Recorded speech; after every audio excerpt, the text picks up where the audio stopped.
참여정부 시절 유엔의 북한 인권 결의안 표결에서 우리 정부가 북한의 의견을 묻고 기권을 선택했다는 송민순 당시 외교통상부 장관의 표고록을 놓고 여야가 정면으로 충돌했습니다. 새누리당은 국회 차원의 진상조사가 필요하다며 공격에 나섰지만 야당은 권력형 비리 의혹을 덮고 유력 대선 주자를 흠집내려는 색깔론에 불과하다고 맞섰습니다. 네, 취재기자 연결합니다. 이영환 기자. 네, 국회입니다. 예. 미르 K스포츠 재단 문제 등으로 야당의 공세를 받던 여당이 모처럼 역공에 나섰군요. 네, 어제 국회 외교통일위원회 국정감사에서 이 문제를 거론했던 새누리당은 오늘도 대야 공세에 나섰습니다. 이정현 대표는 굉장히 근본적인 문제이고 중대 사안이라며 누구 한 사람이 해명하고 변명한다고 해결될 문제가 아니라고 지적했습니다. 그러면서 국민의 정서와 의견 등을 고려해 이 문제를 근본적으로 다뤄나가겠다고 밝혔습니다. 김명현 원내대변인도 대한민국 주권을 북한에 바친 것과 다름없다며 시급히 관련 의혹에 대한 진상이 밝혀져야 한다고 강조했습니다.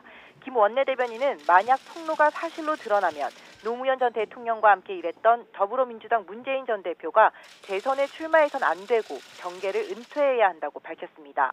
새누리당은 박맹우 의원을 팀장으로 하는 당 차원의 진상조사 TF팀을 꾸려 오늘 첫 회의를 열고 앞으로 대응 방향 등에 대해 논의했습니다. 이어 국회 차원의 진상조사 특위 구성과 국정조사 등을 요구하고 문 전 대표 등을 검찰에 고발하는 방안도 검토하고 있습니다. 더민주는 강하게 반발하고 있는데요. 문재인 전 대표 입장은 뭡니까? 네, 문재인 전 대표는 애초 오늘 오후 정청래 전 의원의 출판 기념회에 참석할 예정으로 알려졌지만 불참했습니다. 다만 자신의 SNS를 통해 당시 치열한 내부 토론을 거쳐 노무현 대통령이 다수 의견에 따라 기권을 결정한 것이라고 설명했습니다. 이어 토론을 거쳐 합리적인 결정을 내릴 수 있었다며 박근혜 정부는 노무현 정부를 배우기 바란다고 역공을 펼쳤습니다. 하지만 당시 북한의 사전 의견을 구했는지에 대해서는 언급하지 않았습니다.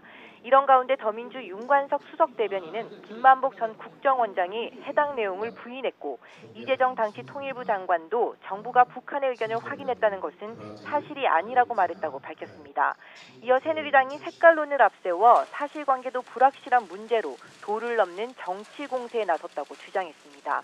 그러면서 야권 유력 대선 후보를 깎아내리고 권력 게이트에 쏠린 국민의 시선을 돌리려고 정치 공세를 펼치는 것은 후한무치하다며 새누리당이 공당이라면 지금 진실을 밝혀야 할 것은 대통령 측근의 권력형 비리와 국정농단이라고 말했습니다. 국민의당은 이번 의혹에 대한 언급을 자제한 채 사퇴를 예의주시하고 있습니다. 지금까지 국회에서 YTN 이영훈입니다.